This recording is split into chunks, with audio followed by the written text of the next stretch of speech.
আসসালামু আলাইকুম। অষ্টম শ্রেণীর কৃষি শিক্ষা ক্লাসে সবাইকে শুভেচ্ছা এবং স্বাগতম। Shimul memorial north school and college কর্তৃক আয়োজিত অনলাইন ক্লাসে অষ্টম শ্রেণীর সকল বাবুকে শুভেচ্ছা। আশা করি করোনা মহামারীর সময়ে আপনারা সবাই বাসায় আছেন, ভালো আছেন এবং সুস্থ আছেন। আমরা সবাই স্বাস্থ্যবিধি মেনে চলব এবং সকল প্রকার স্বাস্থ্যবিধি মেনে চলব এবং সবকিছু আমরা সঠিকভাবে পালন করে চলব। আজকে অষ্টম শ্রেণীর কৃষি শিক্ষা ক্লাস উপস্থাপনায় আছি আমি মোহাম্মদ আলমগীর হোসেন, সহকারী শিক্ষক, Shimul memorial north school and college. আসুন আমরা সবাই দেখি আজকে শিক্ষণ পড়বে কি। আজকের ক্লাসের শিক্ষণ পড়তে আমরা সবাই দেখে নেব। সিলেবাস সম্পর্কে আমরা জানতে পারবো, কৃষিতে বিজ্ঞানীদের অবদান ব্যাখ্যা করতে পারবো, আধুনিক কৃষির ফলন ও আমাদের জীবনধারার পরিবর্তন সম্পর্কে জানতে পারবো, বাংলাদেশের সাথে বিশ্বের কয়েকটি নির্বাচিত দেশের কৃষির অগ্রগতি ও কৃষির তুলনা করতে পারবো। এটা আজকে আমাদের শিক্ষণ। সুপ্রিয় শিক্ষার্থী, সবাই খাতা এবং বই বের করেন। আপনারা খাতায় আজকের আলোচ্য বিষয়টা লিখে নেবেন। প্রথমে আমরা আলোচনা করব সিলেবাস সম্পর্কে, তারপরে থাকবে কৃষিতে বিজ্ঞানীদের অবদান, বাংলাদেশের মানুষের জীবন সংস্কৃতি এবং কৃষির আধুনিকায়ন, বিশ্বের বিভিন্ন দেশের কৃষির অগ্রগতি, এশিয়া ও বিশ্ব প্রেক্ষাপটে বাংলাদেশের কৃষির তুলনা, বাংলাদেশ ও ভারত, ফসলের মৌসুম নির্ভরশীলতা কাটিয়ে। আমরা প্রথমে আজকে সিলেবাসের সম্পর্কে একটু দেখি। অষ্টম শ্রেণীর কৃষি শিক্ষা দুইটা টার্ম হবে, একটা অর্ধবার্ষিক হবে আর একটা হচ্ছে বার্ষিক পরীক্ষা। অর্ধবার্ষিক পরীক্ষায় আমাদের প্রথম তিনটি অধ্যায় থাকবে। প্রথম অধ্যায় বাংলাদেশের কৃষি ও আন্তর্জাতিক প্রেক্ষাপট, দ্বিতীয় অধ্যায় কৃষি প্রযুক্তি, তৃতীয় অধ্যায় কৃষি উপকরণ। আমরা প্রথম অধ্যায় আলোচনা করব আজকে। প্রথম অধ্যায়ে প্রথমে আমরা আলোচনা করব কৃষিতে বিজ্ঞানীদের অবদানটা কি। কৃষিতে বিজ্ঞানীদের অবদান অনেক। বিজ্ঞানীরা দীর্ঘকাল পর্যবেক্ষণ ও বিশ্লেষণের মাধ্যমে প্রতিনিয়ত নতুন নতুন বিষয় আবিষ্কার করে কৃষি কর্মকাণ্ডকে আধুনিকায়ন করছে। কৃষি বিশ্ববিদ্যালয়ের শিক্ষক ও কৃষি গবেষণা প্রতিষ্ঠানের গবেষকরা যেমন বিজ্ঞানী হতে পারেন, তেমনি একজন কৃষকও বিজ্ঞানী হতে পারেন। আদিতে কৃষির উৎপত্তি সাধারণ মানুষের হাতে। কৃষি বিশ্ববিদ্যালয়ের শিক্ষক ও কৃষি গবেষণা প্রতিষ্ঠানের গবেষকেরা জলবায়ু, পরিবেশ, মাটি, পানি, উৎপাদন পদ্ধতি এসব বিষয় বিবেচনায় এনে উচ্চতর গবেষণা করছেন। তাদের নিরলস গবেষণায় কৃষিতে যুক্ত হচ্ছে নতুন নতুন প্রযুক্তি। আমরা ছবিতে একজন বিশেষ ব্যক্তির ছবি দেখতে পাচ্ছি, সেটা হচ্ছে কৃষি বিজ্ঞানী মাকসুদুল আলম। কৃষি বিজ্ঞানী মাকসুদুল আলম পাটের জেনেটিক ম্যাপ আবিষ্কার করেছেন। পেঁপে, রবার এবং ছত্রাকের জেনেটিক ম্যাপ আবিষ্কার করেছেন। এছাড়াও পাটের ভাইরাস আবিষ্কার করেছেন। মাকসুদুল আলমকে সোনালী আশার সোনালী মানুষ বলা হয়। পাটের জেনেটিক ম্যাপ, আমরা জানি বাংলাদেশ একসময় প্রচুর পাট উৎপাদন হতো। প্রাচীনকালে বিশ্বের প্রায় ৭৫% পাট আমাদের বাংলাদেশে উৎপাদন করা হতো। কৃষিতে বিজ্ঞানীরা বিভিন্ন কিছু আবিষ্কার করে থাকেন, নতুন নতুন প্রযুক্তির আবিষ্কার করেন। তার মধ্যে একটি অন্যতম প্রযুক্তি হচ্ছে ডিজিটাল কীটনাশক যন্ত্র। এই যন্ত্রের মাধ্যমে জমিতে প্রাকৃতিকভাবে সূর্যের তাপ ব্যবহার করে কৃষকেরা জমিতে কীটনাশক ব্যবহার করে থাকে।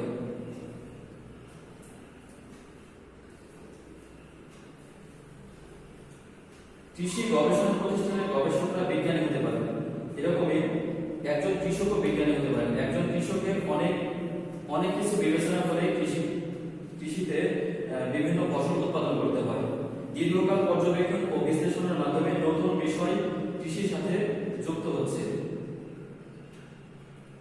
আমরা আরেকজন বিজ্ঞানীর নাম দেখতে পাচ্ছি, সেটা হচ্ছে ধান গবেষক ডক্টর আবির চৌধুরী। ধানের জিন আবিষ্কার করেছেন। আমরা কৃষির বিভিন্ন সমস্যাগুলো দেখব। কৃষি প্রযুক্তির অন্যতম একটি সমস্যা হচ্ছে খরার সমস্যা। বাংলাদেশের একটি অন্যতম সমস্যা হচ্ছে খরার মৌসুমে বৃষ্টিপাত কম হয়, এই কারণে ফসলের মাঠ ফেটে যায়, যার কারণে ধানের উৎপাদন অনেক কম হয়ে থাকে। এছাড়াও বাংলাদেশের আরেকটি অন্যতম সমস্যা হচ্ছে সার ব্যবস্থাপনা। সঠিক সময়ে সঠিক সার ব্যবহার না করার কারণে আমাদের ধানের উৎপাদন অনেক কম হয়ে থাকে। আরেকটি সমস্যা হচ্ছে পুষ্টি সমস্যা।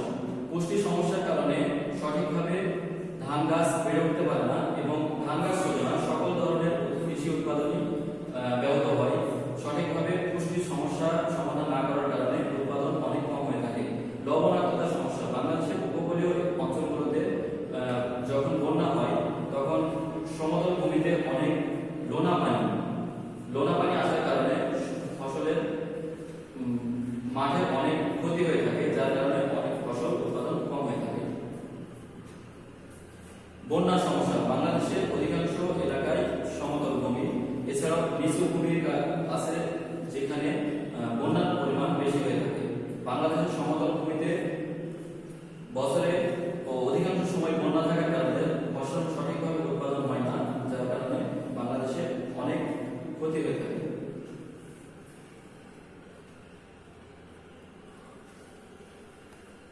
বন্যার জন্য বিজ্ঞানীদের উদ্ভাবন।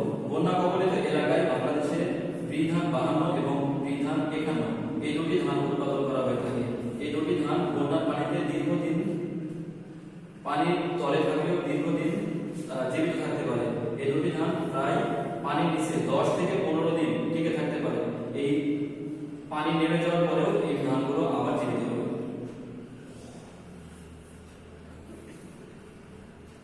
বন্যা নেমে যাওয়ার পরে কিরণ এবং দিশারি এই দুটি ধান উৎপাদন সবচেয়ে ভালো হয়ে থাকে।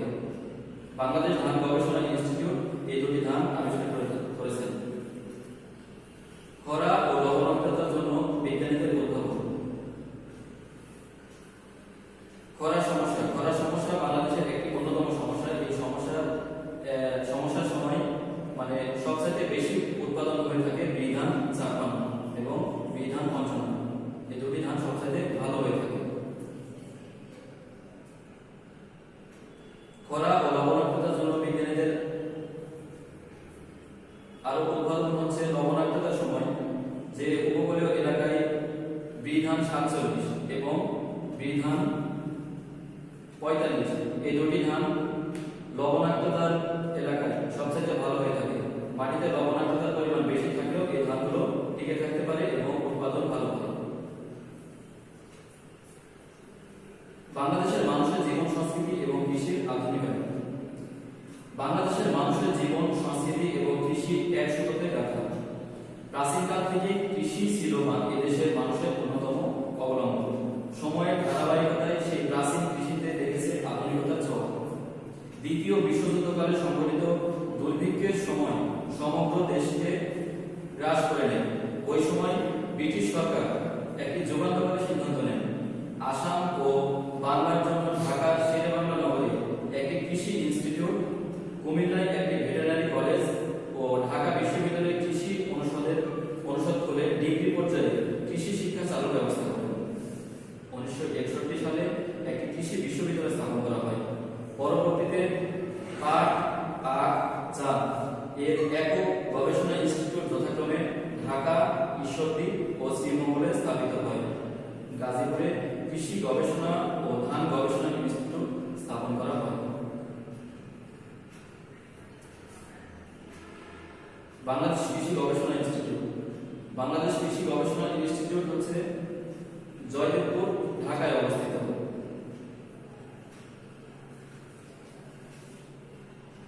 ধান গবেষণা ইনস্টিটিউট। বাংলাদেশের ধান গবেষণা ইনস্টিটিউট। চা গবেষণা ইনস্টিটিউট।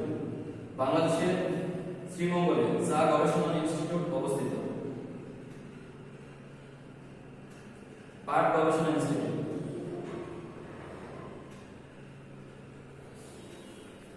বাংলাদেশ পাট গবেষণা ইনস্টিটিউট অবস্থিত ঈশ্বরদীতে।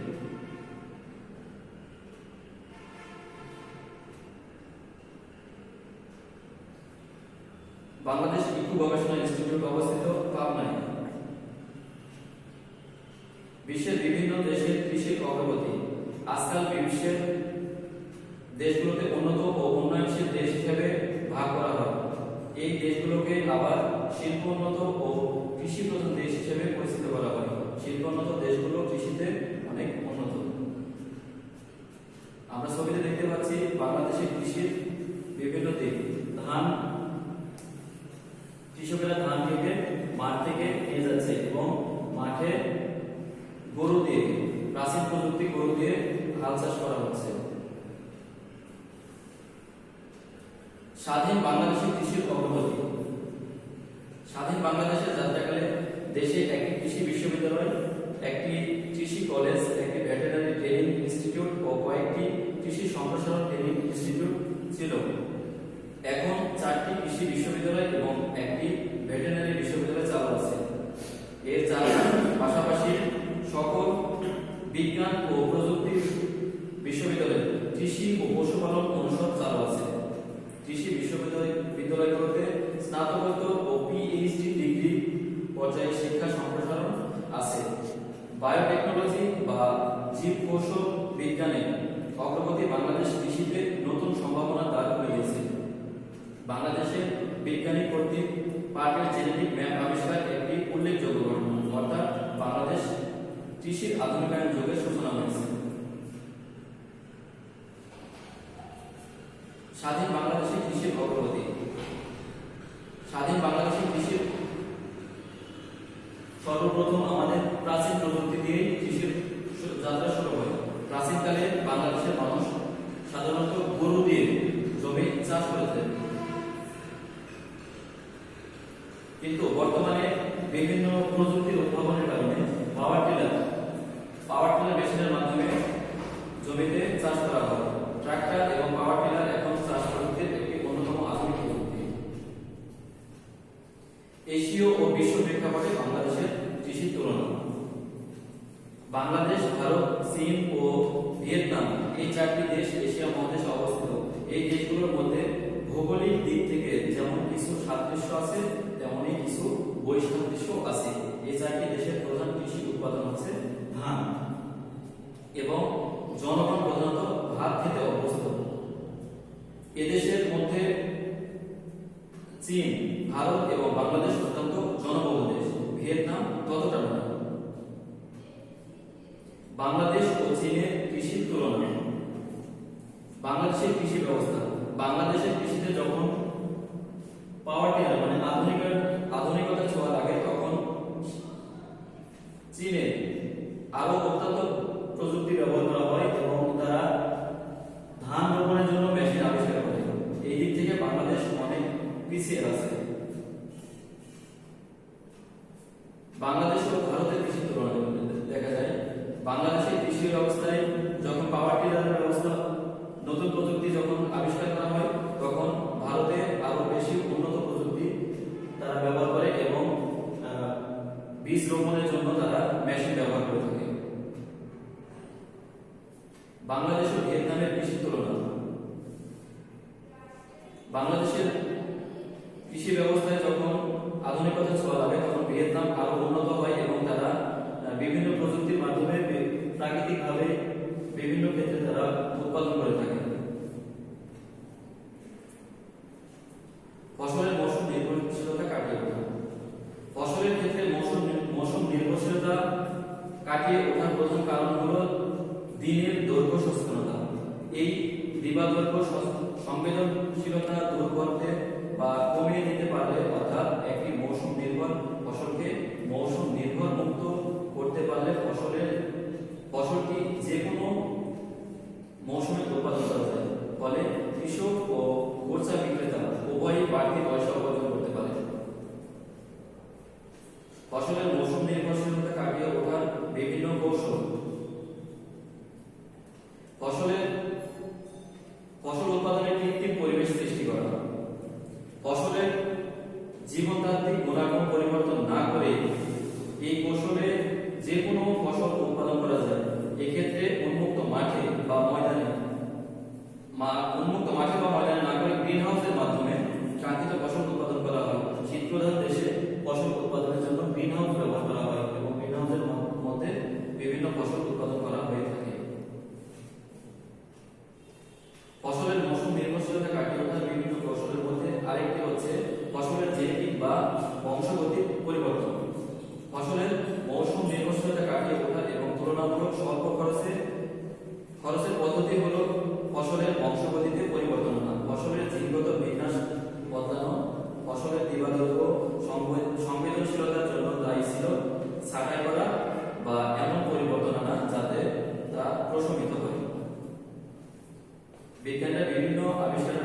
বাংলাদেশের কৃষির সমস্যাগুলো কি কি? আমরা প্রথমে দেখেছি বাংলাদেশের কৃষির সমস্যাগুলো। প্রশ্নগুলো সবাই খাতায় লিখে রাখবেন। IRRI এর পূর্ণরূপ কি? International rice research institute. এটা আমরা প্রথমেই দেখে এসেছি ছবির মাধ্যমে। একজন কৃষি বিজ্ঞানী নাম, আমরা দুজন কৃষি বিজ্ঞানীকে স্লাইডে দেখিয়েছি। আপনারা এখান থেকে যে কোনো একজন কৃষি বিজ্ঞানীর নাম লিখে নেবেন। ধান বানানো পানির নিচে কতদিন থাকতে পারে? আমরা পূর্বে দেখে এসেছি ধান বানানো পানির নিচে কতদিন থাকতে পারে। মূল্যায়ন, সবাই মূল্যায়নের প্রশ্নগুলো খাতায় লিখে রাখবেন এবং উত্তর পাশে লিখে রাখবেন। BRRI এর পূর্ণরূপ কি? সুপার হাইব্রিড ধানের সবচেয়ে বড় অসুবিধাটা কি? সুপার হাইব্রিড ধানের সবচেয়ে বড় অসুবিধাটা কি? এর সবচেয়ে বড় অসুবিধাটা হচ্ছে এই সুপার হাইব্রিড ধানের কোনো বীজ উৎপাদন করা যায় না। গ্রিন হাউস কি? গ্রিন হাউস আমরা সবাই জানি। গ্রিন হাউসটা কি? গ্রিন হাউস হচ্ছে কাঁচের তৈরি ঘর। শীত প্রধান দেশে কাঁচের তৈরি ঘরের মধ্যে যে ফসল উৎপাদন করা হয় সেটা হচ্ছে গ্রিন হাউস। হাইব্রিড ধানের বীজের জনক কোন দেশ? হাইব্রিড ধানের বীজের জনক কোন দেশ? হাইব্রিড ধানের বীজের জনক হচ্ছে চীন দেশ। আগামী দিন আমাদের প্রথম অধ্যায়ের উপর টপ টেস্ট দেওয়া হবে। সবাই অধ্যায়টা ভালো করে বাসায় পড়বেন, তারপরে পরবর্তী দিনে আমরা টপ টেস্ট নেব। ওকে, সবাইকে